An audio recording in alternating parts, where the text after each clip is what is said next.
우리 전우자로 인사하겠습니다. 은혜 받읍시다. 우리 함께 인사하겠습니다. 은혜 받읍시다.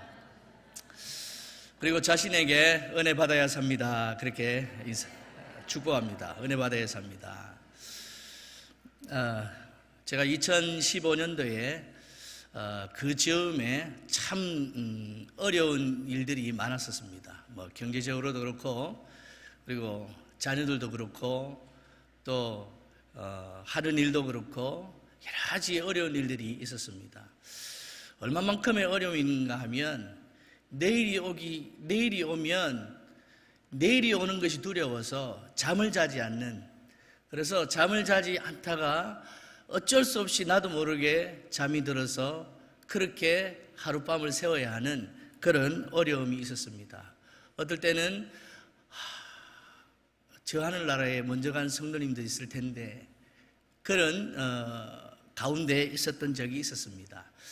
2015년도 이제 성전이 건축되어지고 이제 우리가 송구 영신 예배 드리면서 우리가 이제 첫 예배를 드리고 1월, 2월, 3월 지나가서 4월 달쯤에 율곡초등학교 학부모 기타 동아리를 제가 이제 맡게 되었습니다. 어디서 하는가 하면 율곡초등학교 본관 4층 시청각실에서 그렇게 이제 수업을 하게 되었습니다.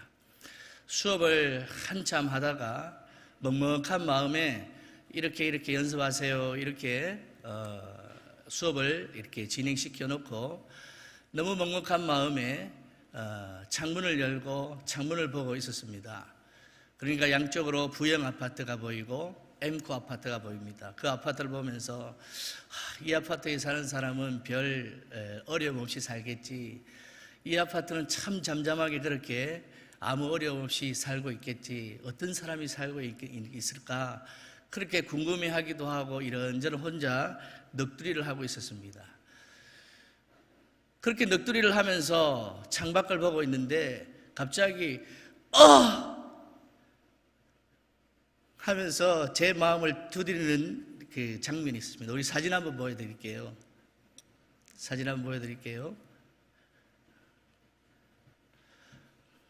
아까 작전을 잘 짰는데 올라왔나요? 하면 보이는데 중간에 우리 교회가 딱 보이는 거예요. 나는 그저 창문 밖을 바라보면서 이 아파트에는 누가 살고 있을까, 저 아파트에는 누가 살고 있을까, 참 저 사람들은 평안하게 살겠지, 그렇게 넋두리를 하면서 바라보는데 하는데 갑자기 교회가 눈에 싹 들어오는 거예요.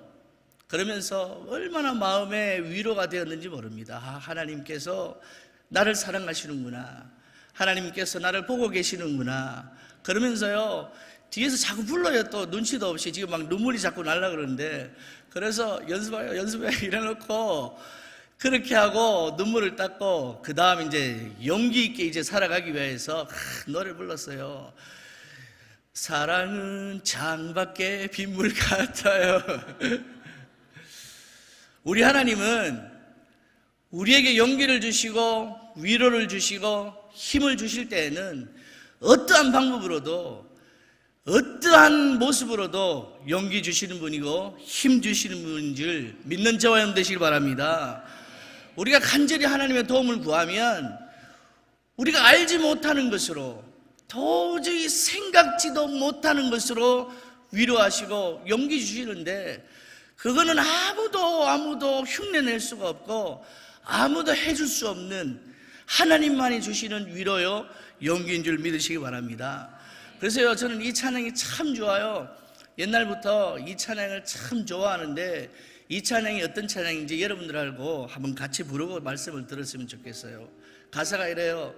넘지 못할 산이 있거든 주님께 맡기세요. 넘지 못할 파도가 있거든 주님께 맡기세요.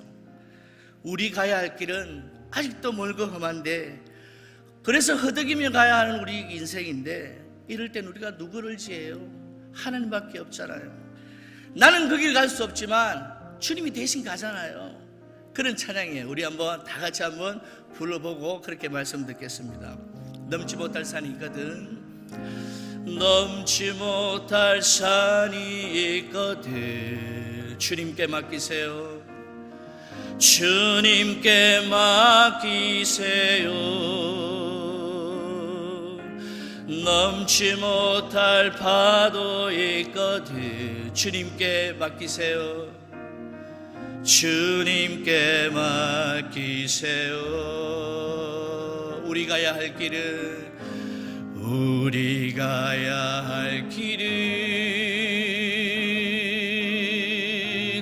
멀고도 험하여 허덕이며 가야 하는 우리 인생인데, 이럴 땐 우린 누구를 의지하나요? 주님밖에 없어요. 나는 그 길 갈 수 없지만 주님이 되신가요? 아멘. 우리 하나님 앞에서 우리의 인생의 모든 무거운 짐들을 다 맡기고 내려놓을 때에 하나님이 축복된 인생, 용기 주시는 인생, 위로하시는 인생 되실 줄 믿는 저와 여러분 되시기를 바랍니다. 오늘 시편 55편은 다윗의 시입니다. 이 시를 지은 배경이나 시기는 확인을 할 수가 없습니다. 그러나 이 대부분 학자들은 이 시가 배반당한 자의 그런 애절한 비탄시의 내용을 담고 있다고 해서, 그것을 근거로 해서 자신의 아들 압살롬과 자신의 친구 모사였던 아히도벨의 이 반역 사건을 배경으로 하고 있을 것이라고 추정을 합니다. 그래서 이제 우리가 이 시편 오늘 55편을 쭉 읽어보면 다윗이 얼마나 괴로워했는지, 다윗이 얼마나 힘들어했는지 본문 전반에 걸쳐서 잘 소개해주고 있습니다. 그래서 저는 오늘 이 본문 말씀을 통해서 다윗을 그토록 힘들게 했던 괴로움은 무엇이었을까? 그리고 그는 어떻게 그것을 극복해왔을까? 그래서 함께 살펴보면서 은혜 받는 그런 귀한 시간이 되었으면 좋겠다는 마음으로 이 시간의 말씀을 전하는데, 저와 여러분들 큰 은혜 받는 시간 되시기를 주의 이름으로 축복합니다. 오늘 우리가 같이 읽은 22절 이 본문 말씀은 55편의 주제가 되는 말씀입니다. 우리 다시 한 번 더 이 말씀을 함께 읽어보겠습니다. 다 같이 시작. 의인의 요동함을 영원히 허락하지 아니하시리라. 아멘. 다윗이 너무나 괴로웠고 너무 힘들어했던 그것을 다윗 자신은 짐이라고 했습니다. 다윗이 그렇게 괴로워할 수밖에 없었던 그거, 그렇게 힘들어할 수밖에 없었던 그것을 짐이라고 표현했고, 오늘 성경에서 다윗은 그 짐을 여호와께 맡긴다라고 그렇게 말씀하고 있는 겁니다. 그리고 시편 68편 19절에서 다윗은 어떻게 말을 한가 하면, 하나님은 날마다 우리의 짐을 져 주시는 분이라고 표현을 하고 있습니다. 그 하나님 앞에 다윗은 나의 짐을 다 맡기겠습니다, 그렇게 고백하고 있는 말씀이라는 겁니다. 자, 그럼 예수님께서는 이 짐, 다윗이 말한 이 짐에 대해서는 어떻게 뭐라고 말씀하고 있는지 잠깐 살펴보겠습니다. 예수님은 어떻게 말씀하는가 하면, 예수님은 짐진 자들을 다 오라고 하셨습니다. 우리 다 같이 한번 읽어보겠습니다. 시작. 우리 마태복음 11장 28절을 다 같이 읽어보겠습니다. 시작. 수고하고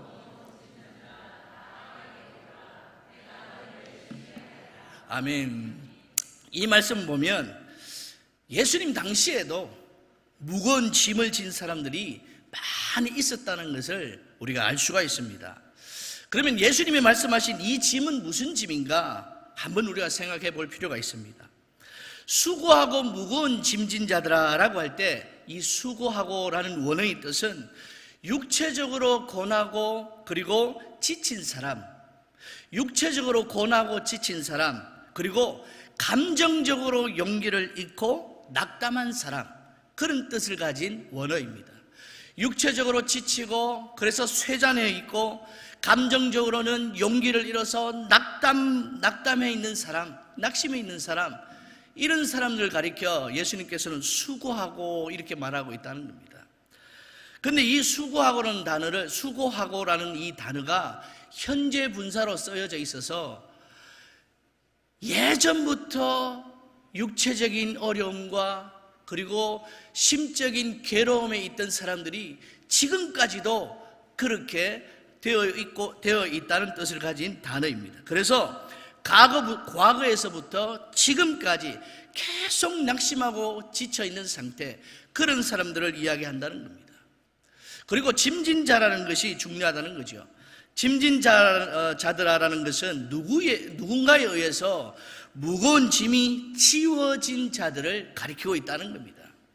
누군가에 의해 무거운 짐이 지워진 자, 이것은 두 가지 의미로 생각해 볼 수가 있을 것 같습니다. 하나는 정치적인 상황이죠.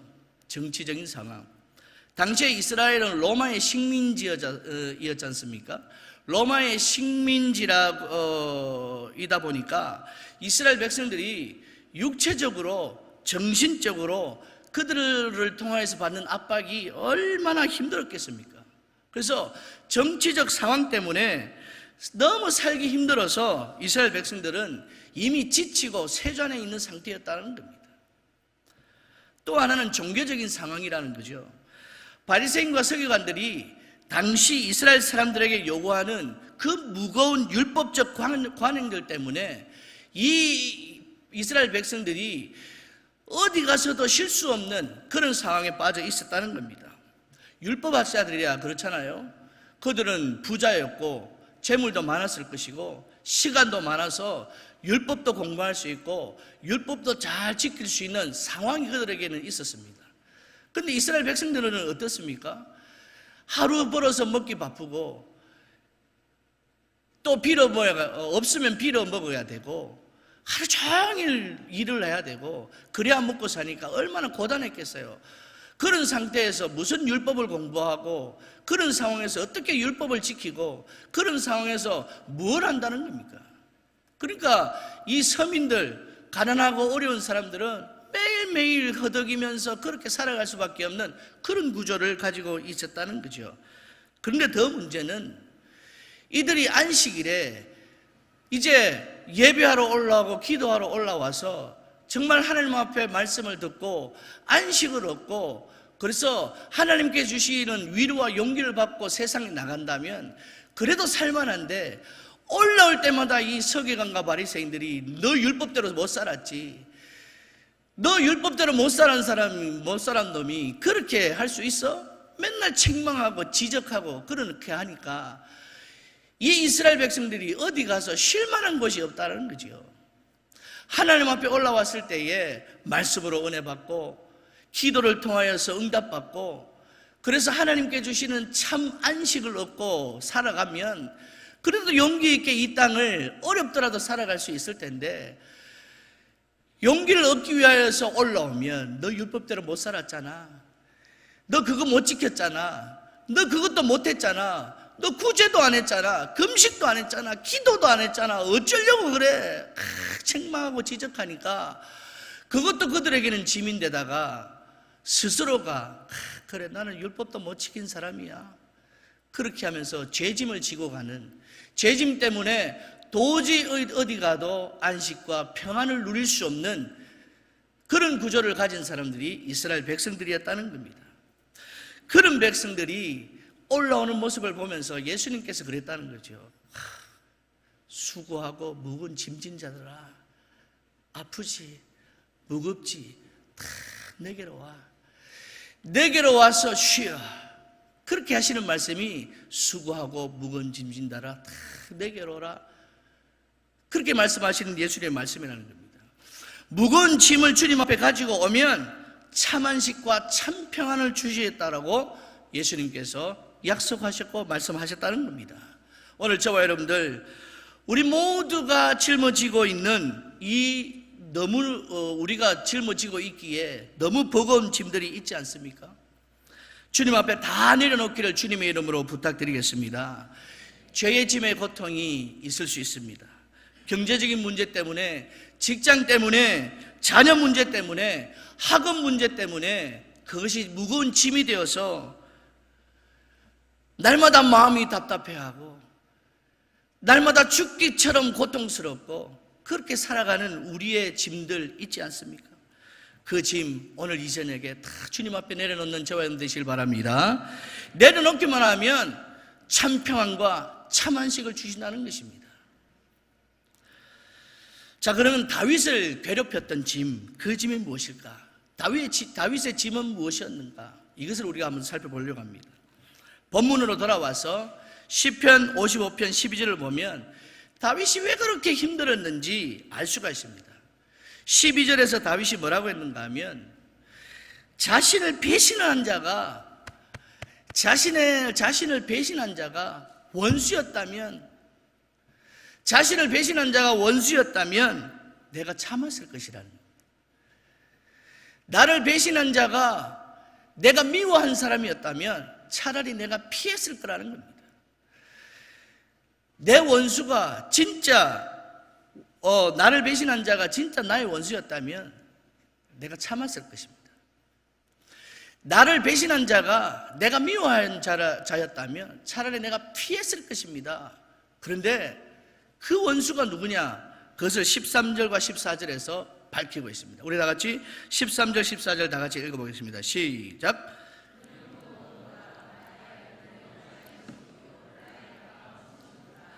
우리가 같이 재미있게 의논하며 무리와 함께하여 하나님의 집안에서 다녔도다. 아멘. 이 다윗을 배신한 사람, 이 다윗의 마음을 아프게 한 사람, 이 사람이 누구냐? 가장 친한 동료이면서 친구였고 한때는 함께 의논도 하고 성소에서 함께 절기도 지키고 성소를 순례하면서 함께 동고동락했던 친구가 자신을 배반했다는 겁니다. 다윗의 마음이 얼마나 아팠을까? 가장 친한 동료, 가장 친한 친구, 어쩌면 목숨까지도 내놓을 수 있을 만한 그런 친구인 줄 알았는데 그 친구가 자신을 배신했다는 겁니다. 차라리 원수가 나를 배신했다면 내가 피할 수도 있고, 차라리 내가 미워하는 자가 나를 배신했다면 내가 참았을 수도 있는데, 친구가, 정말 사랑했던 친구가 자기를 배신할 때에 다윗은 견딜 수 없는 모멸감과 고통이 찾아왔고 심각한 절망감에 빠져버렸다는 겁니다. 다윗이 얼마나 고통스러워했느냐, 다윗이 얼마나 절망했느냐, 2절부터 쭉 이 다윗은 고백하고 있습니다. 2절 보니까 다윗은요 얼마나 괴로웠는가. 근심함으로 편하지 못하여서 날마다 탄식을 했다 그래요. 우리 한번 한숨 좀 내셔볼까요? 한숨 내쉬면 가끔씩 시원할 때가 있어요. 자, 시작. 그래서 가끔씩 그냥 제가 복식호흡 한다고 하면 우리 집사람이 무슨 일 있나? 무슨 일이야? 말해봐, 나에게 말해. 오늘도 그냥 호흡 한번 했더니 무슨 일이야? 또 무슨 일 있나? 그러니까 다윗이요 얼마나 고통스러웠는지 근심이 쌓이고 쌓여서 탄식을 했다는 거죠. 4절 말씀 보니까요 마음이 심히 아파서 사망의 위험까지 자기에게 왔고 죽을 것 같은 위험이 자기에게 왔다는 겁니다. 5절에서는요 두려움과 떨림이 내게 이르고 공포가 자신을 덮어버렸다는 거죠. 6절에서는요 내가 날개가 있으면 어디론지 날아가고 싶어. 날개가 있다면 내가 어디론지 날아가서 피하고 싶어. 그런 정도로 고통스러웠다는 겁니다. 7절에서는요 광야로 도망가고 싶었다는 거죠. 광야로 도망가고 싶어. 8절에서는요 피난이라도 가서 이 폭풍과 광풍을 피하고 싶다고 그렇게 말하면서 다윗의 지금의 그 괴로움과 고통이 얼마나 많은 크기인지 이야기하고 있다는 겁니다. 여러분 왜 안 그렇겠습니까? 가장 친한 친구, 이 친구 아니면 더 이상의 친구가 없다라고 이야기할 정도로 그렇게 깊었던 우정과의 친구, 한때는 성소를 같이 다니면서 제사를 드리고 절기도 드렸던 그런 친구, 그런 친구가 자신을 배신했으니까 오죽했겠습니까? 그래서 다윗은 견딜 수 없는 모멸감과 죽을 것 같은 그런 고통을 앓고 무엇을 했느냐? 하나님을 향해 기도하기 시작했다는 겁니다. 그래서 1절 말씀 보니까 이 다윗이 기도하기 시작합니다. 하나님, 내 기도에 귀를 기울이시고 내가 간구할 때에 절대로 숨지 말아달라고 간구하면서 자신의 모든 아픔과 무거운 짐들을 다 내려놓으면서 토로하기 시작합니다. 자기의 답답한 이 심정, 죽을 것 같은 이 고통, 자신을 짓누르고 있는 이 무거운 짐들을 다 쏟아내기 시작합니다. 그러다가 오늘 본문 22절 보니까 이렇게 말합니다.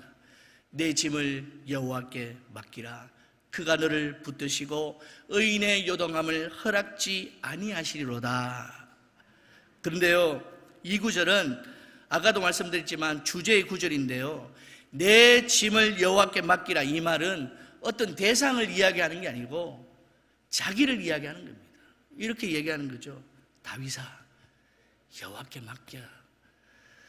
다윗아, 현서가 여호와께 맡겨. 그러면 돼. 그렇게 이야기하는 거죠.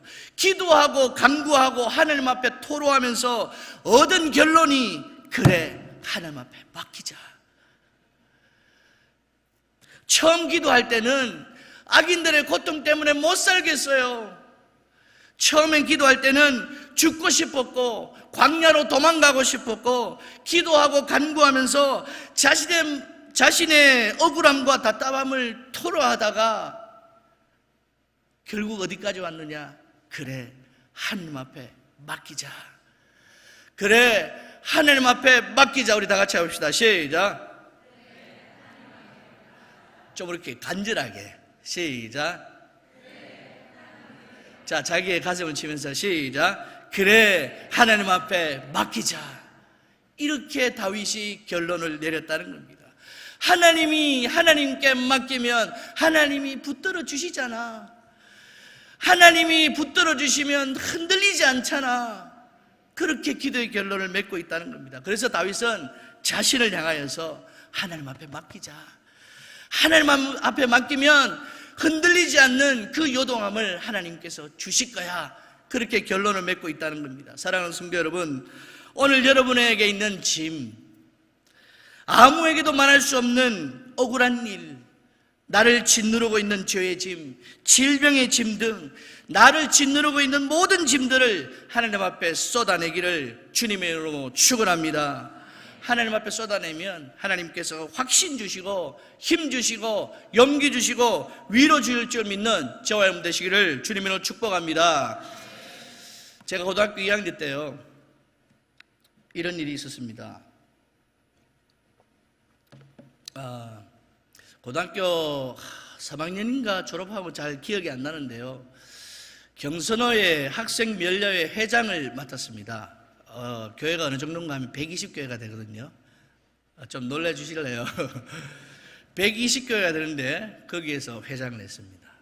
거기에다가 김천에 LG라는 학생 선교단이 있었어요. 그 학생들이 모여서 같이 찬양하고, 그래서 발표회도 하고, 그 다음에 각 교회를 순회하면서 찬양도 하면서 하나님 앞에 영광을 돌리는 그런 학생 찬양단이었는데, 리더하는 선배님이 갑자기 두번 불출 어디 가고 안 계세요. 그러니까 갑자기 제가 리더를 해야 된다는 그런 분위기가 이렇게 일어서 제가 이제 리더를 하게 되었어요. 그러니까 120교회 학생회 회장하고 김천 지역 학생들이 모여서 하는 그 선교단하고 같이 맡은 거죠. 근데 같이 맡은 것까지는 좋은데 이 선배가 갑자기 떠나고 나니까 1년에 한 번씩 회원을 모집해야 되거든요. 1년에 한 번씩 회원을 모집해야 되는데 이 선배님이 회원도 모집 안 하고 그냥 어디로 가고 안 계시니까 갑자기 이제 그 다음 활동할 기수가 없는 거예요. 그러니까 그 흐름을 알지 못하는 제가 리더를 맡았으니 선배가 있으면 이렇게 해서 저렇게 해서 이렇게 해라. 뭐 이렇게 코치라도 피드백이라도 받으면서 그렇게 일을 하면 부담이 덜 될 텐데 갑자기 어디 가고 안 계시니까 혼자 이제 알아서 해야 되는 거예요. 지금 그 경선회 학생의 멸류의 일도 부담스러운데 그것까지 저에게 맡겨지니까 너무 부담스러운 거예요. 어떻게 할지도 모르고 시간은 가기는 가는데 한 사람도 모집을 못했으니 이건 뭐 점점 막 압박이 심해지는 거예요. 그럼 어떻게 해야 되겠어요? 어떻게 해야 되겠어요? 제 수준을 좀 알아주십시오. 어떻게 해야 되겠어요? 아유, 감사합니다. 처음으로 제 본의로 기도해야 되겠다, 그런 생각이 들었어요. 처음으로. 물론 그동안에 전도사님 시키거나 목사님 시킬 때는 기도를 하긴 했지만 처음으로 이건 기도해야 되겠다, 그런 생각이 들어서 교회에 이제 찾아가서 아무도 없는 성전에 앉아서 기도하는데 왠지 마음에 그냥 하면 안 될 것 같고 무릎 꿇고 기도를 해야 될 것 같아서 무릎을 꿇고 기도하기 시작했습니다. 하나님, 5분도 기도 안 했거든요. 5분도 기도 안 했어요. 5분도 기도 안 했는데 마음에 뭔가 확 오는데요, 얼마나 기쁨이 있는지. 저는 그게 처음 경험하는 거니까 그게 뭔지도 모르고 그냥 뭐 기뻤어요. 뭔가 확 오는 것 같아요. 뭐 모르겠어요. 그게 뭔지는 잘 모르겠으나 하여튼 기뻤어요. 그래서 5분도 기도 안 하고 그냥 나왔어요. 희한해요. 5분도 기도 안 했는데 그런 느낌이 들지는 잘 모르겠어요. 그래서 뭐 어떻게 하긴 해야 되니까 이제 공문을 각 교회에다 다 보냈어요. 우리가 이런 학생들이 이런 일을 하는데 좀 이렇게 관심 있는 친구들 좀 와주세요. 딱 공문도 보내고 뭐 소문도 좀 내고 했어요. 그래서 모이는 첫날 몇 명이나 모였을까요? 몇 명이나 모였을까요? 저의 수준을 생각하고 말씀하세요. 몇 명이나 모였을까요? 100명! 아이고, 감사합니다. 말이라도. 딱 한 명 모였어요. 그 딱 한 명이 누군가 하면 강성원 집사님. 그때는 예쁘장하고 예쁘장 키도 작고 예쁘장했거든요. 저는 이제 막 좀 뭔가 좀 이렇게 왔으면 좋겠다는 마음에 쑥 들어갔는데요. 그때는 서문교회가 짓기 전에 거기서 연습을 했어요. 교회를 딱 들어갔는데 아무도 없는 그 교회에 강성원 집사님이 창밖을 보고 이렇게 혼자 서 있어요. 지금도 기억나요. 같은 노예였기 때문에 강 집사님은 그 중학교 때 알고 있었거든요. 조만하게 예뻤어요. 이게 머리도 좋고. 자, 그런데 한 명 가지고는 안 되잖아요. 한 명 갖고. 그래서 강 집사님한테 옛날에는 이제 이름을 불렀으니까 성원아, 봐라, 아무도 없잖아. 어떻게 해야 되나 이거. 좀 네가 좀 어떻게 아는 사람 좀 데리고 와라. 이러니까요, 뭐 두말 안 하고 있어요. 기다려봐요. 죄송하지만 그때 말을 빌리자면 이런 거예요. 한 놈이 있어요.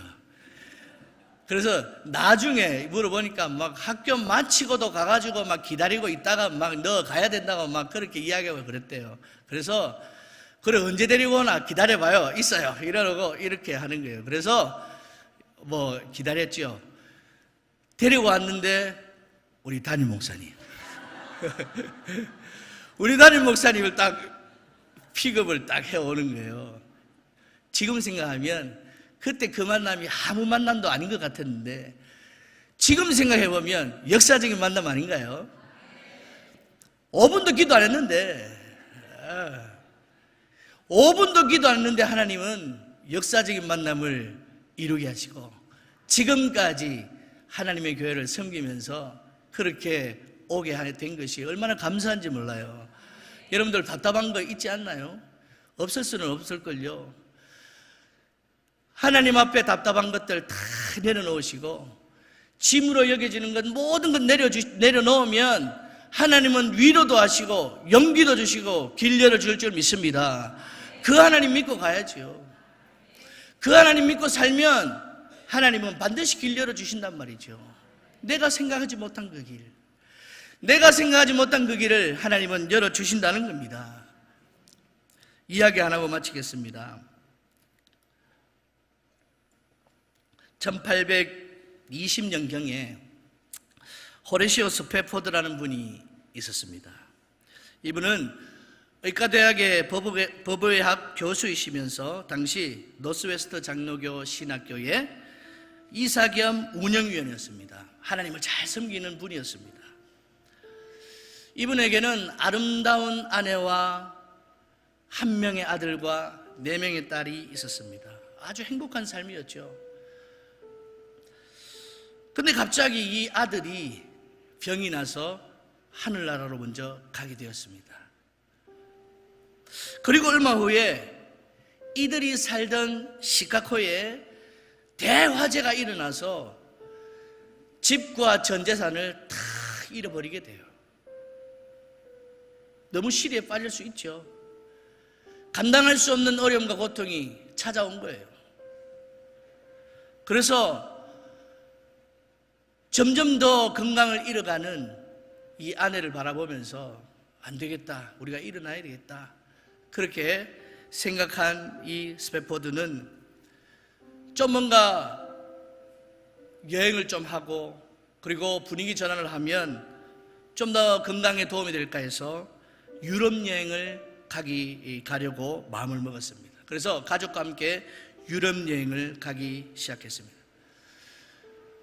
이제 배에 올라타는 순간 갑자기 생각지도 못한 일이 스페포드에게 일어났습니다. 그래서 아내와 내 딸 보고 먼저 출발을 하라 그러고 이 일을 마무리하고 내가 빨리 따라가겠노라고 그렇게 이야기를 하고 아내와 내 딸을 먼저 보냈습니다. 그런데 아내와 내 딸이 타고 가는 배가 불의의 사고가 일어나서 침몰하게 되었고 아내는 간신히 살아났는데 그 내 딸은 그 물속에서 생명을 잃고 말았습니다. 그 소식을 들은 스페포드는 슬퍼할 겨를도 없이 시리에 빠져있을 아내를 돌보기 위하여서 급하게 출발을 했습니다. 배를 탔습니다. 타고 가던 이 배 선장님이 사고 지점을 지나갈 때에 이곳이 바로 당신의 딸이 사고로 빠졌던 자리라고 그렇게 이야기하고 있는 순간 참았던 괴로움이 쏟아져 나오기 시작했습니다. 밤새도록 하나님 앞에 울부짖기 시작했습니다. 죽을 것 같은 괴로움을 쏟아내기 시작했습니다. 하나님, 왜 나에게 이토록 큰 시련을 주십니까? 나 하나님 사랑하잖아요. 내가 하나님을 사랑하는데 왜 하나님은 나에게 이토록 큰 고통을 주십니까? 아들 하나도 부족했습니까? 전 재산으로도 부족했습니까? 왜 이토록 고통과 어려움을 주십니까? 밤새도록 외치면서 기도하기 시작했습니다. 그러던 어느 순간에 그 10년 가운데 걷잡을 수 없는 평안이 찾아오기 시작했습니다. 그동안 느껴보지 못한 평안이 찾아오기 시작했습니다. 그 평안함을 이 스페포드는 시로 남기고 이 시는 이런 찬송이 되었습니다. 이 찬송을 여러분들과 같이 한번 불러보겠습니다. 내 평생에 가는 길 순탄하여. 내 평생에 가는 길 순탄하여 늘 간절한 강 같은지 큰 풍파로 무섭고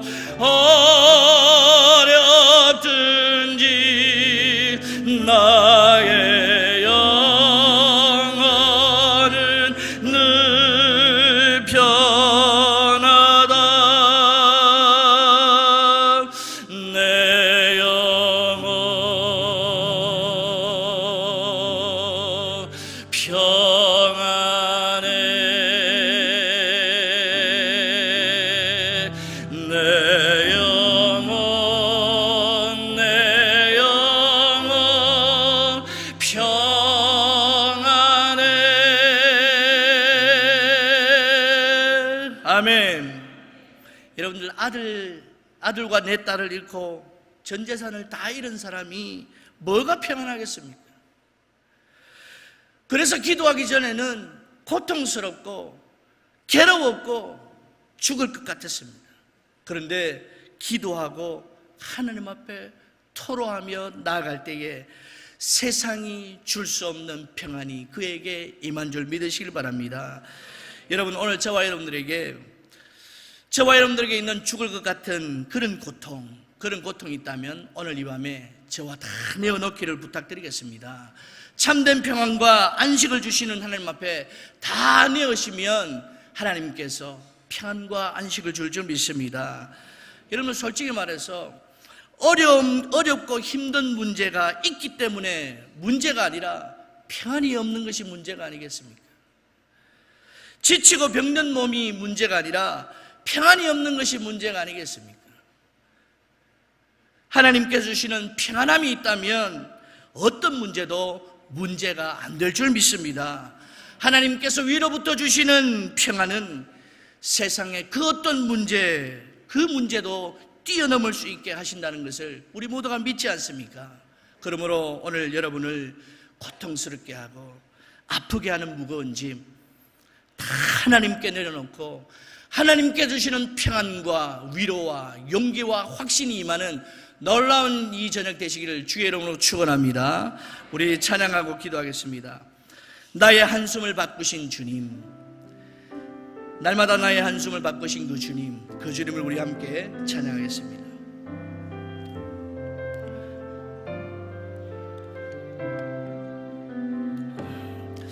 고달픈 삶의 은혜도 무뎌지고 곧 사라질 것에 내 맘 두네. 헛되고 헛된 것들을 바라보며 그 은혜를 놓치며 살았네. 주어진 삶을 묵묵히 살아가며 날 붙드신 주 예수를 보내. 사망 가운데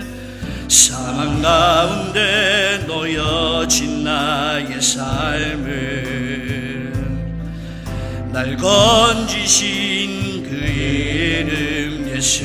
나의 한숨을 바꾸신 주님, 나의 한숨을 바꾸셨네. 주를 향한 노래로, 소망의 노래로 나의 눈물을 거두신 주 예수 이름 안에 살게 하소서. 주어진 삶을 묵묵히 살아가며 날 붙드신 주 예수를 보내. 주어 사망 가운데 놓여진 나의 삶을 날 건지신 그 이름 예수. 나의 한숨을 바꾸신 우리 주님, 나의 한숨을 바꾸셨네. 주를 향한 노래로, 소망의 노래로 나의 눈물을 거두신 주 예수 이름 안에 살게. 나의 한숨을 바꾸어 주신 나의 하나님, 나의 한숨을 바꾸셨네. 주를 향한 노래, 소망의 노래로 나의 눈물을 거두신 주 예수 이름 안에 우리 가슴에 손을 얹고 찬양합니다. 나의 한숨을 바꿔주시는 하나님, 나의 한숨을 바꾸셨네. 주를 향한 노래, 소망의 노래로 나의 눈물을 거두신 주 예수 이름 안에, 예수 이름 안에서 다시 한번 찬양합니다. 나의 한숨을 바꿔주시는 하나님, 나의 한숨을 바꾸셨네. 주를 향한 노래로, 소망의 노래로 나의 눈물을 거두신 주 예수 이름 안에, 예수 이름 안에 살게. 다시 한 번 더 간절하게 찬양합니다. 나의 한숨을, 나의 한숨을 바꾸셨네. 주를 향한 노래로, 소망의 노래로 나의 눈물을 거두신 주 예수 이름 안에 살게 하소서. 이 시간을 다 같이 기도하겠습니다. 성경은 분명히 우리에게 말씀하고 있습니다. 우리의 인생은 짐을 져야만 하는 인생이라고 성경도 인정하고 있습니다. 분명히 저와 여러분은 이 세상을 살아갈 때 나도 모르는 본의 아닌 무거운 짐을 지고 살아갈 수밖에 없는 불완전한 인생을 살아가고 있습니다. 오늘 이 시간 나를 짓누르는, 나를 고통스럽게 하는, 나를 괴롭게 하는 그 무거운 짐들 주님 앞에 내려놓기를 원합니다. 주님 앞에 내려놓으면, 주님 앞에 토로하면 하나님께서 용기 주시고 위로 주시고 확신 주시고 길을 열어주시는 하나님이신 줄 우리가 믿고, 이 시간 여러분들 그 고통스러운 일들, 아무에게도 말할 수 없는 그 일들을 주님 앞에 내려놓고 주님께서 주시는 은혜 속으로 들어가서 용기 있게 이 땅을 살아갈 수 있도록 이 시간 나를 절망케 만드는 일, 나를 낙심케 만드는 일, 나를 고통스럽게 만드는 그 일들을 주님 앞에 다 내려놓기를 원합니다. 우리 주여 삼창하면서 주님 앞에 다 내려놓기를 원합니다. 우리 다 같이 주여 삼창하며 하나님 앞에 기도하겠습니다. 다 같이 기도합니다. 주여, 주여, 주여. 살아계신 우리 아버지 하나님, 은혜를 신갈 때 감사합니다. 오늘 이 시간 주님 앞에 기도할 수 있도록 도와주심을 감사합니다. 우리를 짓누르고 있는 무거운 짐을 주님 앞에 토로하기를 원합니다. 주님 붙들어 주시옵소서.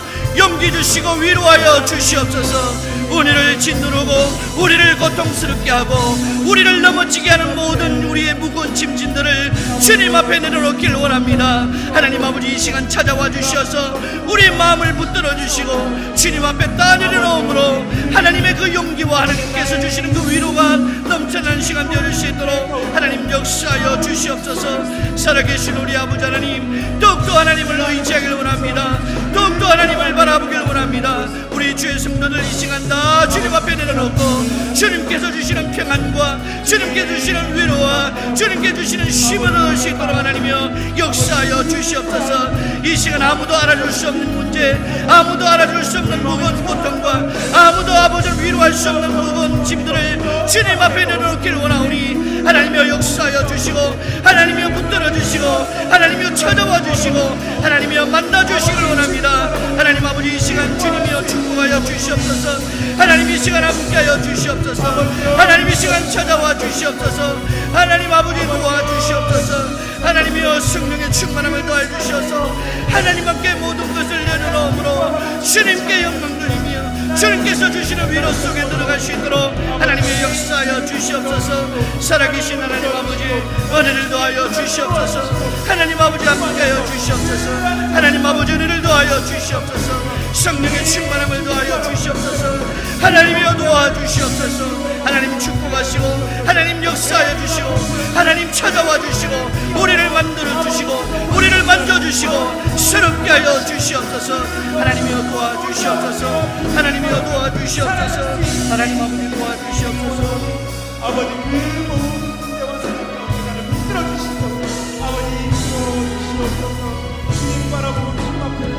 우리 함께 찬양합니다. 의지했던 모든 것, 의지했던 모든 것 변해가고 억울한 마음은 커져가네.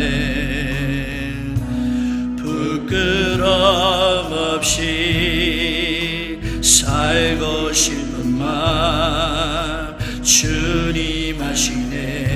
모든 일을 손으로 이겨내고 모든 일을 손으로 이겨내고 죄의 유혹을 따르지 않네.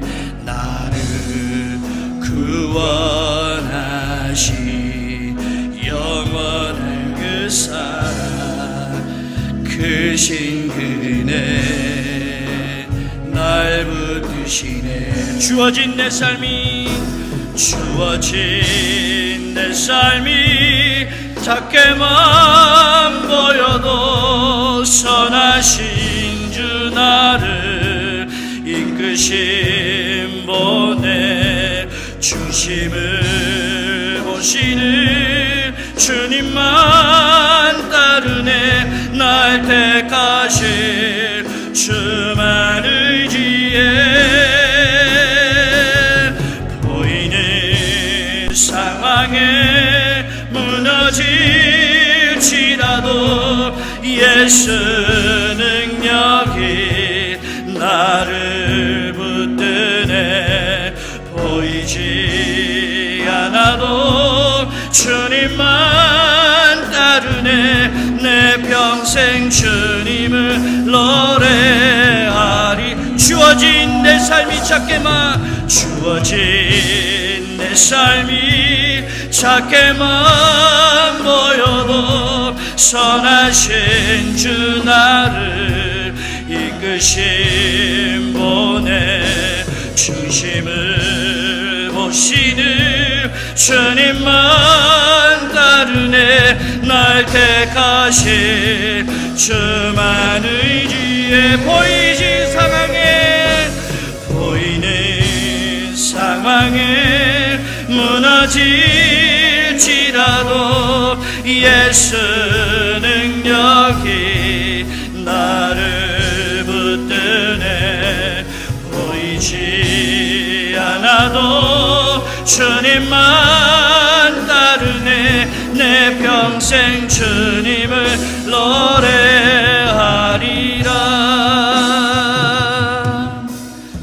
이 시간 한 번 더 기도하겠습니다.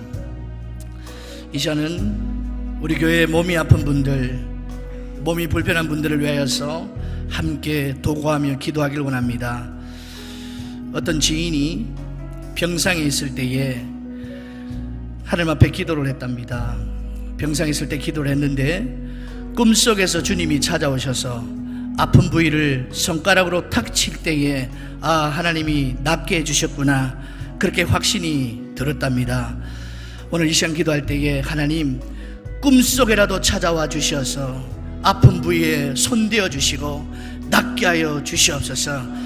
하나님을 경험하는 계기가 되게 하시고 하나님의 위대하심을 깨닫는 계기가 되게 하시고 하나님의 영광을 드러내는 귀한 계기가 되게 해달라고, 꿈속이라도 찾아와 주시라고, 삶 가운데 찾아와 주시라고, 기도 가운데 찾아와 주시라고, 몸이 아픈 분들, 몸이 불편한 분들을 위하여서 이 시간 우리 주여 3번 부르고 기도하시고, 또한 여러분들이 각자의 기도 제목을 위하여 기도하시다가 돌아가시길 원합니다. 우리 다 같이 주여 3번 부르겠습니다. 주여